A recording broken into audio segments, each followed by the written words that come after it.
Good day everyone, my name is Jericho B. De Vera and I'm the leader of this group. So we are group 2. Our topic for today is Module 5 titled Personality Traits, Intention, Entry Exit. So bago yon, in the previous chapter, kumbaga, yung unang reporter, ang topic nila is a link up between personality, characteristics, and entrepreneurial intentions. Various measures of success as an entrepreneur such as the creation of startup enterprises, growth, and long-term survival of the venture have been demonstrated. So, yung unang reporter, pinakita nila kung paano nga ba magpalaki, magsimula at magpatuloy ng isang negosyong pangmatagalan pa. So, still si Kerr et al pa rin yung nagsabi nun. 2017 sinabi yun. So, observe that research work has explored how personality characteristics relate with specific stages of job planning or to consider smaller topics such as industry topics or innovation. Two methods of determine the correlation between personality traits and the probability of successful entry into entrepreneurship. Si Kerr et al pa rin yung nagsabi niyan.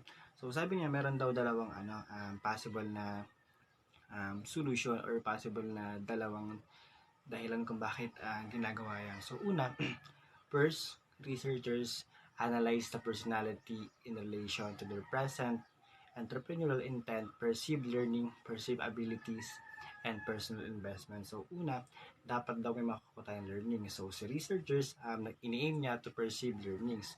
So, in that part or in that way, makakuha tayo ng learnings or knowledge dun sa topic or dun sa research na inaral natin as a researchers. So, pangalawa naman, perceive abilities. So, hindi lang totally learnings yung makakuha natin. Dapat kung kumikilos yung utak natin, maski yung katawan natin, which is yung abilities to do everything that related to our topic. So pangatlo naman, personal investment. When we talk about personal investment, sarili to, personal development to. Kumbaga, you need to invest more in yourself. Kumbaga, sarili muna bago yung iba, diba? Ayun yung focus palagi yung sinasabi ng iba sa atin. Kumbaga, unahin daw natin yung sarili natin bago yung iba. So, ganun talaga dapat guys. So, bago tayo makatulong sa iba, tulungan muna natin yung sarili natin. So, second naman is use of national longitudinal data sets from the German Socio-Economic Panel or GSOEP to find out whether measured personality traits on large-scale surveys predicted later business founding. So, sa pangalawa naman guys, sabi ni German Socio-Economic Panel or yung mga researchers behind the research nga, behind the entrepreneurial, sabi nila na kailangan na natin magkaroon tayo ng data or magkaroon tayo ng basis na pagkukunan kasi 'di ba mahirap magpabara-bara sa mga ganitong importanteng details na kailangan nila. So ayun yung pangalawa.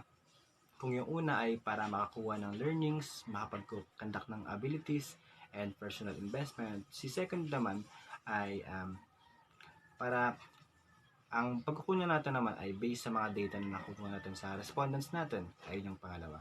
So, paalala lang guys, ito ay ano pa lang, overview. So, and ito naman yung objectives. So, we have three objectives pagdating sa topic na to. So, una, after reading this module, a student should be able to identify personality traits that are associated with entry and exit based on cross-sectional, meta-analytic, and longitudinal studies entrepreneurial. Paalala, ito ay overview pa lamang at ito yung objective sa kabuang report namin. So, nalalaman nyo daw yung cross-sectional, meta-analytic, and longitudinal studies and sa entrepreneurial. So, ayun guys, ma-excited na ba kayong malaman yan? So, next reporter malalaman nyo yun kung ano-ano yun sila. So, number 2 objectives, analyze the findings and formulate theoretical construct of entrepreneurial intentions and personality traits useful for future research, diba? Kagaya na sinabi ko kanina, yung topic namin possible siyang gamitin pa na pang researchers. Kumbaga, itong research na ginawa nila yung sa topic namin ay possible din itong gamitin ng students, ng teachers, ng mga future researchers. Kumbaga, ginagawa nila to para to learn pa or para malaman pa yung topic behind entrepreneurial. So, Number three, objectives. Construct and schematic diagram and demonstrate the complex, interconnected processes of individual, environmental, and personality that influence entrepreneurship, performance, or success. So, hindi lang pala basta-basta data ang kailangan nila.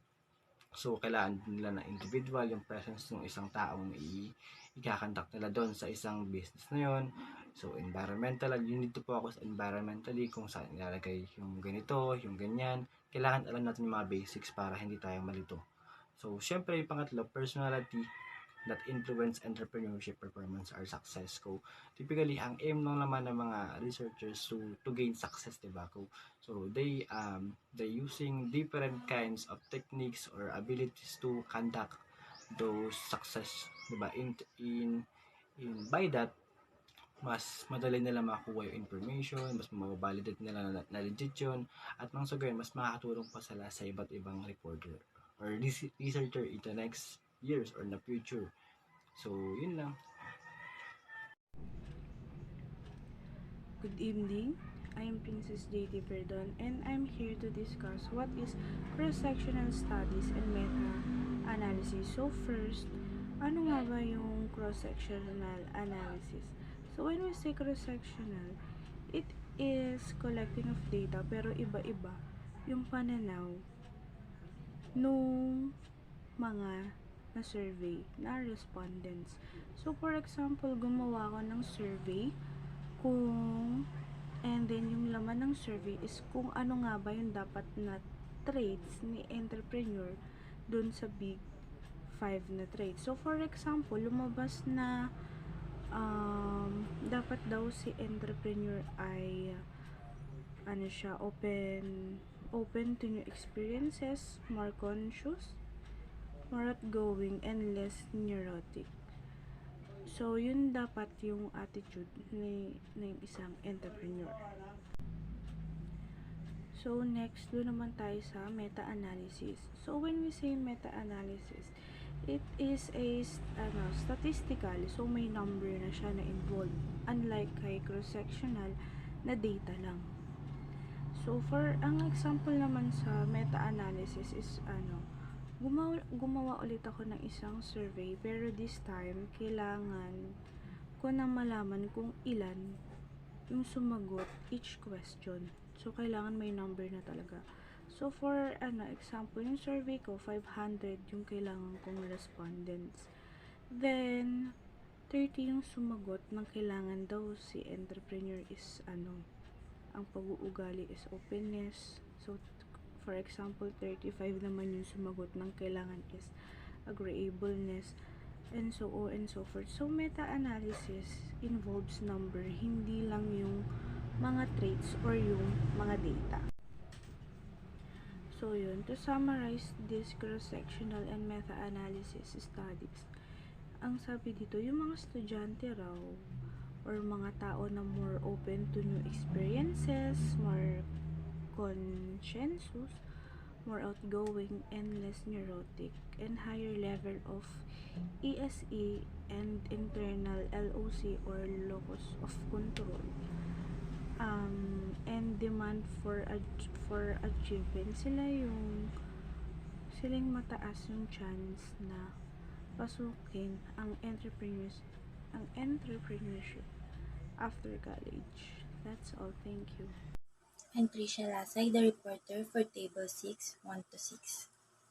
So, entrepreneurial intention is the important role for the entrepreneurship process because ito yung stage na ini-encourage mo yung sarili mo na mag-open or mag-start ng new business. Openness to new experience. So, if you are an entrepreneur, mahalaga na handa tayo at bukas tayo sa mga bagong karanasan, especially when it comes to business. It's if you're open to different ways of working at handa ka sa mga feedbacks or opinions, it means you are open to change. And kung handa ka sa new experiences, it's important to perceive yourself na meron kang kakayahan or ability na magagawa mo yung isang bagay, and dahil dito mas mamomotivate mo yung sarili mo. Next, awareness. Bago ka maging entrepreneur or bago ka magsimula ng isang business, importanteng meron kang alam sa pagpapatakbo ng isang business. Like, kung paano tumakbo kung paano iikot yung pera sa isang business, and importante rin alam mo yung mga wants and needs ng mga customers. And importante din na-aware ka and meron kang alam sa industry.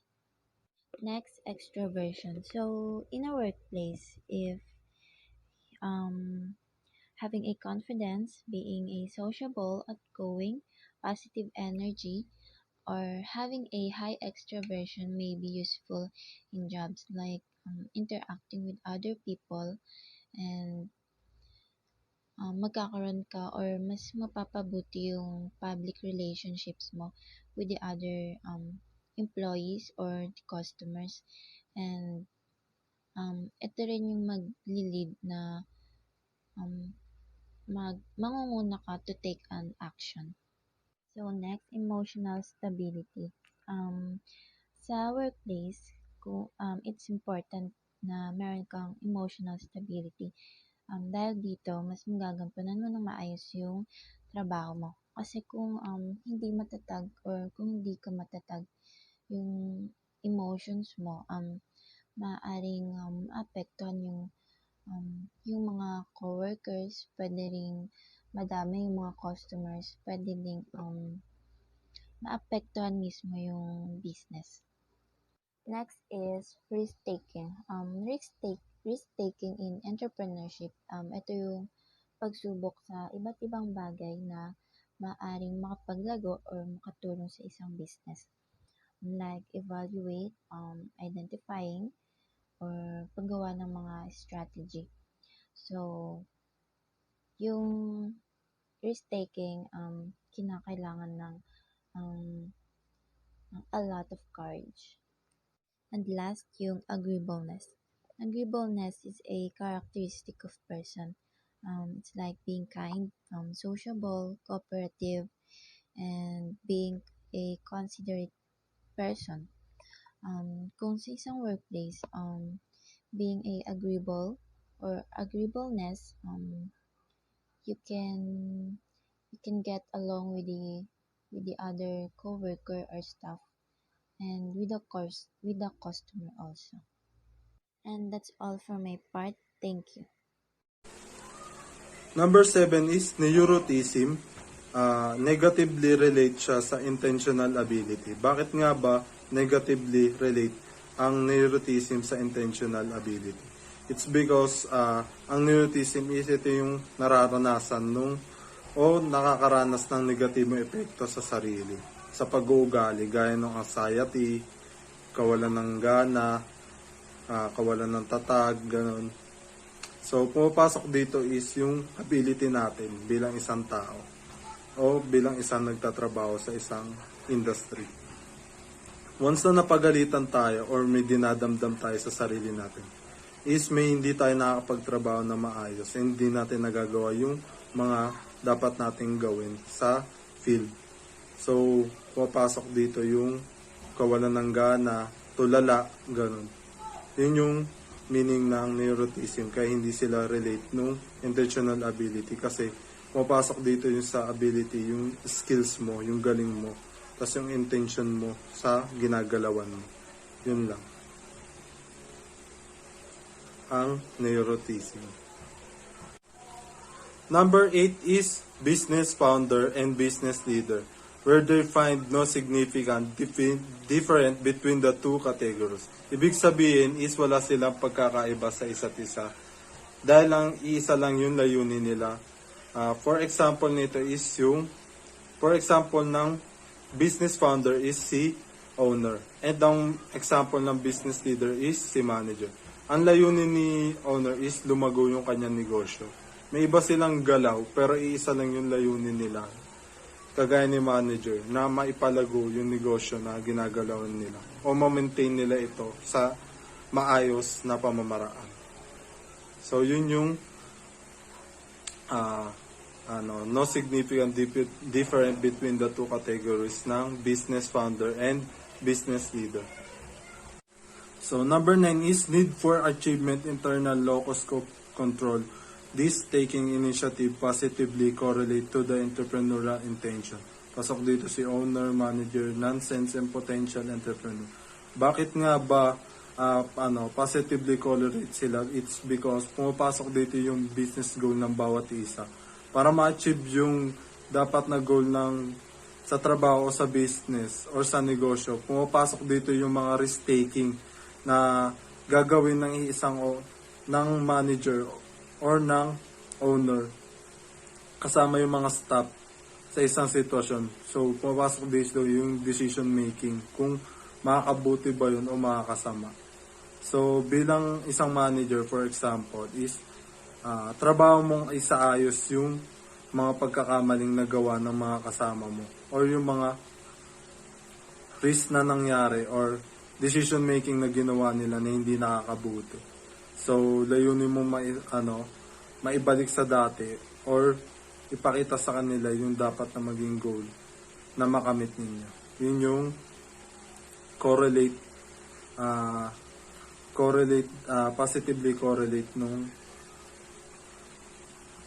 correlate nung achieve international of locus of control and risk-taking initiative dun sa entrepreneurial intention. Number 10 is entrepreneurial self-efficacy positively correlate to entrepreneurial intention. Bakit nga ba positively correlate si entrepreneurial self-efficacy sa entrepreneurial intention? Kasi pumapasok dito yung mga kumpiyansa ng bawat sarili o sa kanya o bilang isang negosyante o yung proyekto mo. Kumbaga alam mo na yung mga layunin na dapat mong gawin and yung mga goal mo na kailangan mo ma-achieve. For example, bilang isang manager, layunin niya mapanatili yung business na maayos at hindi din dapat pabayaan ito dahil maaari rin makarating sa owner or layunin ng manager na ma-improve yung galaw sa isang business para mas maging maayos at mapanatili ang ikakaunlad nito. So, yun yung positively correlate nung dalawa. So, number 11 is gender is not significant entrepreneur intention. Bakit nga pa not significant yung dalawa? Kasi pumapasok dito yung mahalin tulad natin ito sa mga babae na pinaka-lower of entrepreneurial career. Dahil mas iniisip ng isang business yung mas malalakas at matatag. Kumbaga bumabati sila sa mga lalaki. Lakas ng mga lalaki. Hindi sila bumabati sa kakayahan ng isang babae galing sa skills. Dahil iniisip lang nila is mahina lang ito.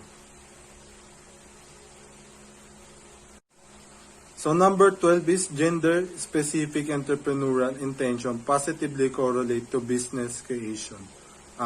Dahil bilang isang entrepreneur, kailangan mong humanap dapat ng i-assign mo sa mga staff mo.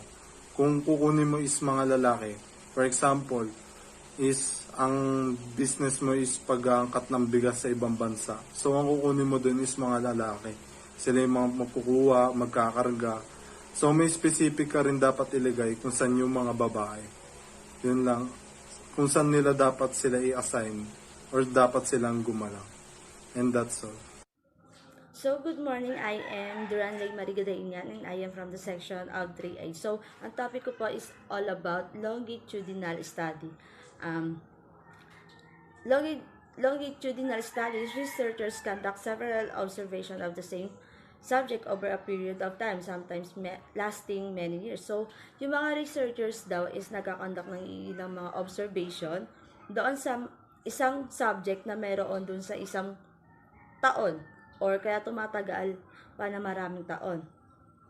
Like for example, tayo mga college student is yung tinitake natin na course is 4 years. So, doon na mapapasok yung longitudinal study. Sa loob ng 4 na taon is nagkakaroon tayo ng sarili-sarili nating improvement, self-development, self-confident, at pagkatuto natin sa anumang tinuturo sa atin ng mga prof natin.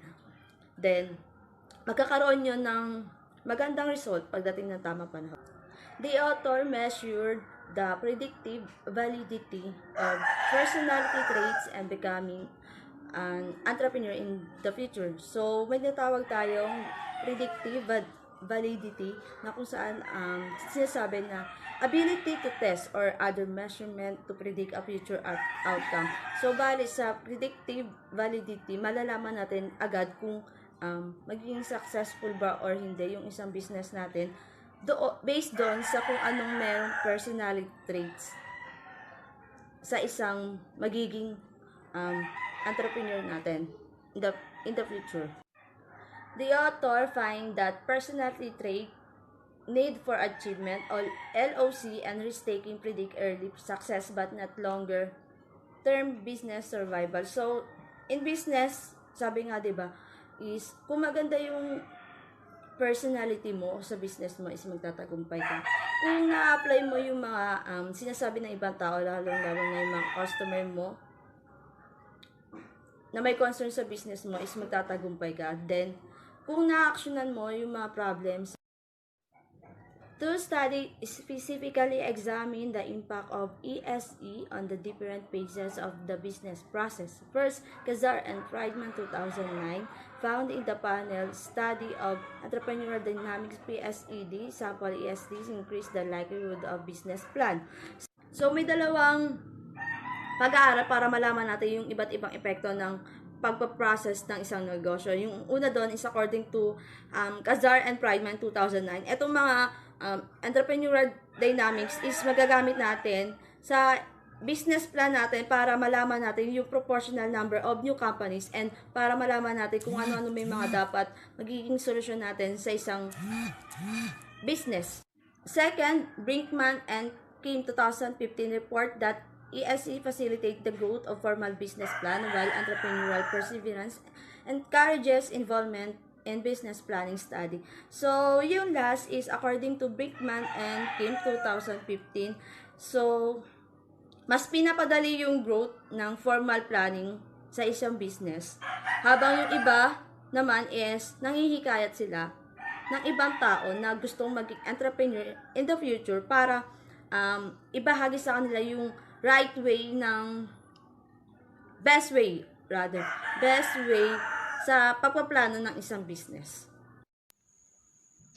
Hello everyone, my name is Marian Eloisa J. Gesta. I'm going to discuss the Table 7, which is internal locus of control. For example, students with an internal locus of control might blame poor grades on their failure to study, whereas students with an external locus of control may blame an unfair teacher or test for their poor performance. Ang mga taong may mataas na panloob na locus of control ay naniniwala na kinokontrol nila ang kanilang sariling tagumpay o kabiguan, na ang tagumpay o kabiguan ay hindi bunga ng pagkakataon o kapalaran. Sa kabaligtaran, ang pagkakaroon ng mataas na locus of control ay nangangahulugan na isang tao ay nag-uugnay ng tagumpay o kabiguan sa mga salik sa labas na kanilang control. In particular, the need for achievement emerges as an important unmet need that requires a satisfaction through entrepreneurial persistence. This need for achievement can be defined as competitive behavior that is characterized by the standard of excellence, McClelland, 1961. Why need for achievement is important? In a classroom, studies have shown that feeling a sense of accomplishment is an important element in students developing positive well-being over time. Research also shows the following: people with a strong sense of purpose, persistence, and accomplishment perform better at work. Recently, Wok and Doucet 1973 found that locus of control mediates the effects of achievement motivation on achievement behavior. Openness to experience. Ang pagiging intelektual na mausisa at uhaw sa kalaman ay isang halimbawa ng pagiging bukas sa karanasan. Ang mga taong bukas ng isipan ay nasisiyahan sa pag-aaral at ginagamit ang kanilang nakuwang kaalaman upang i-navigate ang maraming hamon sa buhay. Wanting to please others is one of the most common examples of agreeableness. People with an agreeableness personality don't have hesitate to compromise on their own needs to keep others happy, which may sometimes make way for self-destructive behavior.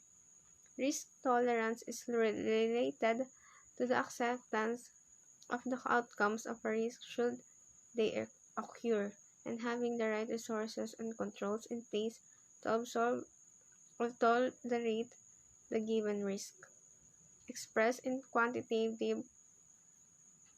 and or qualitative risk criteria. Entrepreneurial self-efficacy, or ESE, is the application of self-efficacy in entrepreneurship research, referring to the extent to which entrepreneurs are confident about their own entrepreneurial skills to complete various tasks and projects. So good day everyone, I am Mariel Altinampay and now let's proceed to growth and success as an entrepreneur. So many researchers examine not simply the attributes that predict entry into entrepreneurship, but also those that contribute to business performance measure such as growth, investments, long-term survivorship, and success. So, first is some studies considered innovativeness as a measure of initial business growth as essential to business success. So, in their sample, which is yung 201 German founders, pinakita doon na yung innovativeness daw is napipredict niya yung employment growth and net income growth. While yung amount of initiative, nagko-correlate lang siya only with profit growth. So next is Baum and Locke of 2004 carried out a 6-year longitudinal study on architectural carpentry companies. They find that situational motivation specific to goals, self-efficacy, and shared vision to have direct effect on venture capital growth, promoting other characteristics such as passion, tenacity, and new resource expertise. So, nalaman nila na yung situational motivation specific to goals, self-efficacy, and shared vision is may direct effect sa venture capital growth, which, but first, let's define muna kung ano ba yung self-efficacy. So, when we say self-efficacy, it reflects the confidence in the ability to exert control over one's own motivation, behavior, and social environment. While shared vision refers to a clear and common pictures of a clear future state that members of an organization identify with themselves. So, meron nga, tulad nga ng sinabi ko kanina, meron siyang direct effect sa venture capital growth na nagpo-promote ng iba pang characteristic like passion, tenacity, and new resource expertise. So when we say tenacity, it is persistence and determination. So next is some research examine the relationship between personality traits and company investments. So for example, si Kaiser and Friedman find that ESE increased the number of personal resources an entrepreneur puts into speculation as assessed by the proportion of personal wealth, investment by the venture, and number of hours per week dedicated to the venture. So, this character of personal investment reflects to the scholar level kung saan yung personality kaya niyang ma-predict yung time na nilaan ng mga students sa paghahanda for future business endeavors. So, another popular measure is the long-term survival of the business. So, as readily measured by techniques as simple as business registers, web presence, or telephone directories. So, si Chavarella et al. Of 2004 find that high conscientiousness positively relates to long-term ventures survival for 8 years more compared sa negative relationship for the entrepreneurs, openness to experience, and no relationship for the big 5 personality traits. So next is many surveys ask entrepreneurs to rate their success in terms of their views on how successful their ventures are. So, itong typical presentation na to is used by researchers. So, kaya naman sabi dito, yung Big 5 personality traits daw is pwedeng hindi siya mag-correlate ng maayos with predefined success or performance. For example, Poon et al. Assessed performance among the 96 entrepreneurs by asking them to rate their company's growth, sales volume, market share, and profit using scale relative to that competitors and their own expectation. So, they find that yung locus of control daw is positively relates to firm performance, but lesser supports exist for ISE and achievement motivation. So, yung researchers, sinamarize nila yung relationship between personality traits and company performance using meta-analysis. Meta-analysis by Zhao et al. Of 2010 shows that awareness, openness to experience, and emotional stability relates positively to company's performance in terms of company survival, growth, and profitability. So, while risk-taking relates positively to the business foundation, however, does not correlate with eventual business growth and success, as other studies put emphasis on how intelligence interacts with personality traits. So, one of the example is Bird and Baum of 2010, who find successful intelligence consisting of practical, analytical, and creative elements, combined with high ESE, predicts venture growth for over 4 years. So, in summary, first is innovativeness, self-efficacy, conscientiousness, locus of control, and ESE combined with social intelligence and openness to experience positively relates to a firms and growth on and performance. So, lastly is risk-taking relates mainly to the founding of a venture but not in the eventual growth and performance, while agreeableness increases the likelihood of exit from entrepreneurship. Good day everyone, I am Jean Carla de Lucer Sargana. I am one of the reporter of this group. So this topic is about table number 7, which is Big 5 and other traits and 3 exit in growth and success. Let's proceed to the number 1, innovativeness plus employment and income growth. So many researchers examine not simply the attribute that predict entry into entrepreneurship but also those that contribute to business performance measures such as growth, investment, long-term survivorship, and success. Some studies consider innovativeness as a measure of initial business growth essential to business success. In their sample of 201 German founders, UTSCH and Rauch 2000 shows that innovativeness predict employment growth and income growth. Ano nga ba ang meron sa innovativeness plus employment and income growth? Sa pag-aaral, marami ang sumusubok na pag-aralin hindi lang ang pagbuo o pagpasok ng isang tao sa mundo ng entrepreneur, kundi pati na rin kung paano maging contribute sa business performance measures gaya ng kung paano palakihin ang business. So, next dyan is paano makakuha ng investors, paano panatili na matagal ang iyong business, at paano ito maging successful. So, innovation rate, revenue, share of innovation, total revenue. This rate represent your innovation activity in relation to your sales. And pinapakita din dito kung yung bagong development sa company mo ay successful o hindi sa market.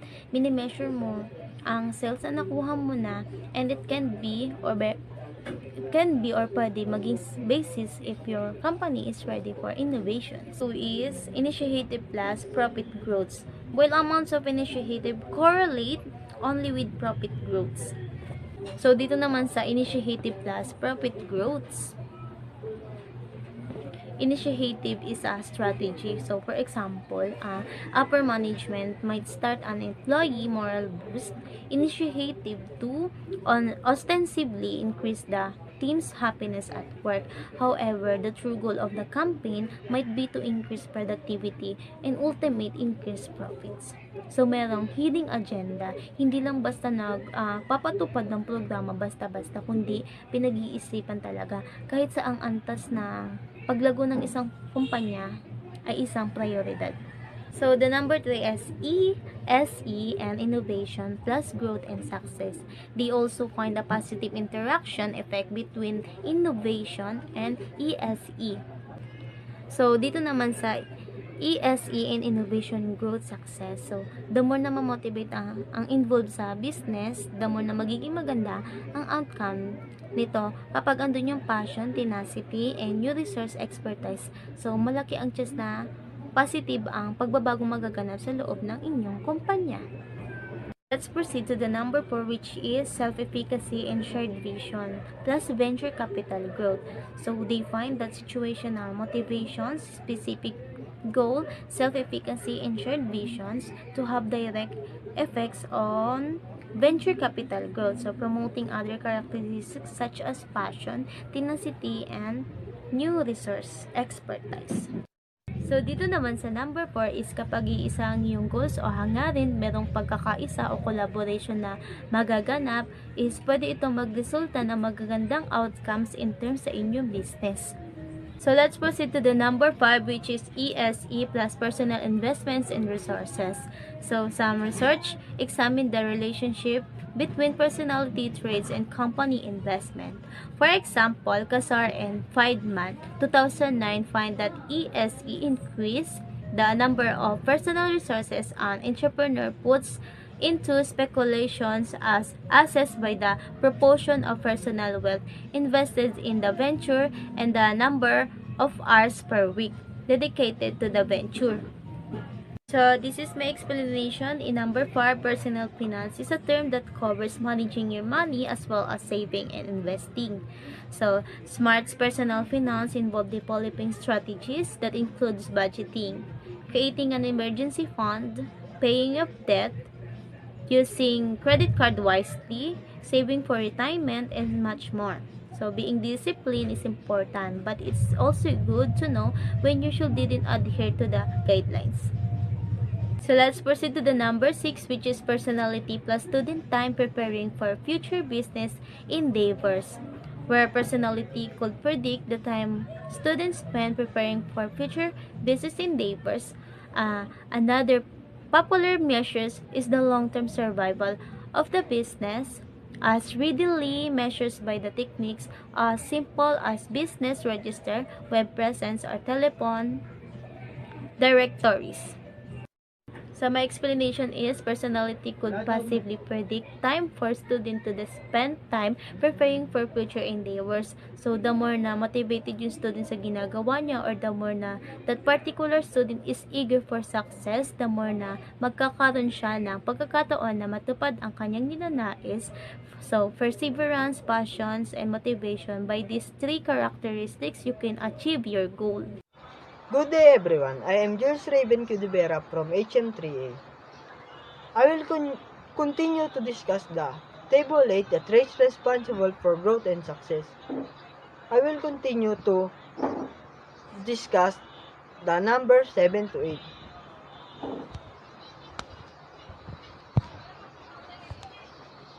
Number 7. Conscientiousness. The conscientiousness it refers as the state of being true, careful, or vigilant. Being a conscientious person is usually have a strong desire to complete objective and overcome the challenges. So it's a positive or good way when it comes to the business, because if a person have this, the business will grow and be success. The long-term survival is it used to describe that the struggle to stay in business on continuing the base of the business or company. Let's proceed to the number 8. Openness to experience. Happiness to experience describe a dimension of cognitive style that distinguishes imaginative people who have creative and down-to-earth people who have this kind of attitude are more aware of their feelings on around them. And actively encouraging someone to share their thoughts and opinion is an example of openness to experience. Another of being intellectually curious and thirsty for knowledge. Having this kind of characteristic is one of a positive way to have a long-term business. Number 9. Extraversion, agreeableness, and neuroticism. Extraversion are most likely assertiveness, warm, talkative, and have energy to talk the customer. Agreeableness. Agreeableness is a individual, cooperative, caring, gentle, trusting, forgiving complainant, and empathetic. Neuroticism. Neuroticism is a person more likely to be a moody. Having this kind of attitude can be a threat in business. It may destroy the business if it can control the emotion. It can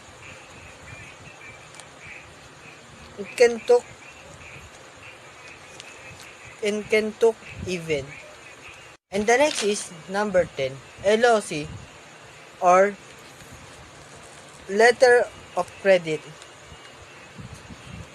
Is a corresponding issue by the bank guaranteeing payment for good services and firm business performance. The next is number 11, ESE na Achievement Motivation. ESE means entrepreneurial self-efficiency.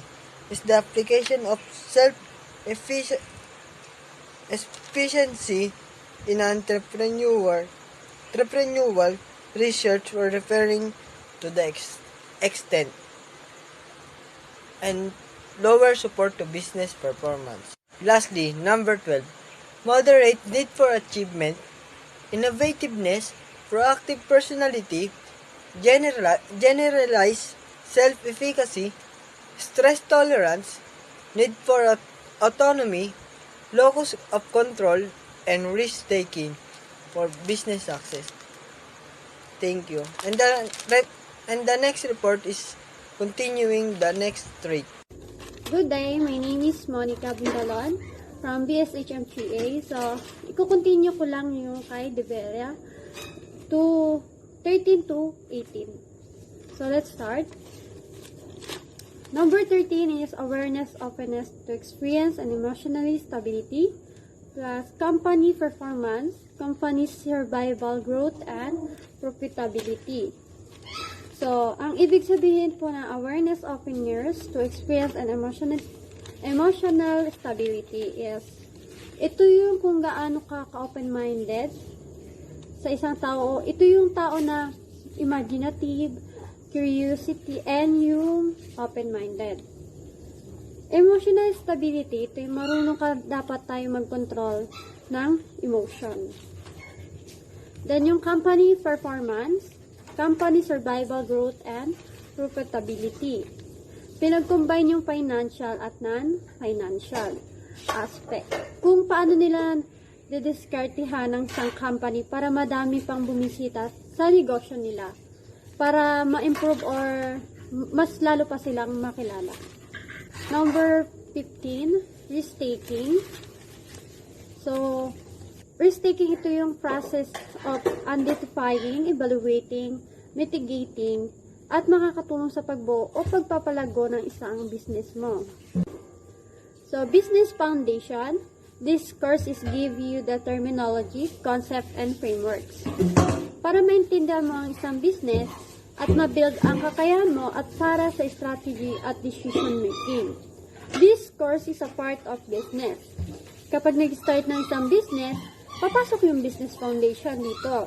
Makakatulong ito sa atin para i-concept or frameworks para ma-apply sa gagawin nating business. 16, risk-taking again, plus eventual growth and success. So, yun nga po, yung risk-taking is yung process ng identifying, evaluating, mitigating, para makatulong o mapalago natin ang isang business. So, sa eventual growth and success, ang growth, ito ay yung success natin para sa achievement. Or sa isang business, maganda yung pinapakita mo pag magkakaroon ka nito ng pag-achieve ng isang bagay. For example, kailangan makabenta ng Jollibee ng 1M sa isang araw. Tapos, nabit nila yung 1M na yon. So, yung achievement is, naabot nila yung 1M na yon. So, tinatawag yun na eventual growth and success. So, yung social intelligence, capacity to know oneself and to know other. So, social intelligence, matututunan mo ang pag-develop from experience mo sa ibang tao. And sa mga natutunan mong mali, so sa social intelligence, ability to understand other action. For example, dapat marunong tayong makisama o tumanggap ng mali natin. And then, venture growth, ito yung creativity sa isang business. Venture growth, ito yung creativity ng isang business. At maging handa sa mga drive or it is mean big problem na dadating sa isang business. So, improvisational behavior, ito yung nagplano or nagprepare sa isang action ng gagawin sa business. So, sa sales growth, for example, yung Jollibee ulit, 100 million this year, tapos 90 million last year. So, yung sales ng growth is tumaas ng 10%. So, yung sales growth is pinapakita dito yung negative and positive sa sales. And that's all. Thank you. So, next reporter. So, let's discuss about the moderating traits and environmental factors.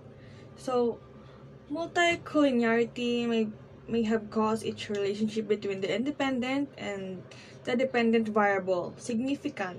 It occurs when each personality trait in a regression model is correlated. So, this correlation is a problem because independent variables should be independent. If a degree of correlation between variables is enough or high enough, it can cause problems in fitting the models and interpret the results.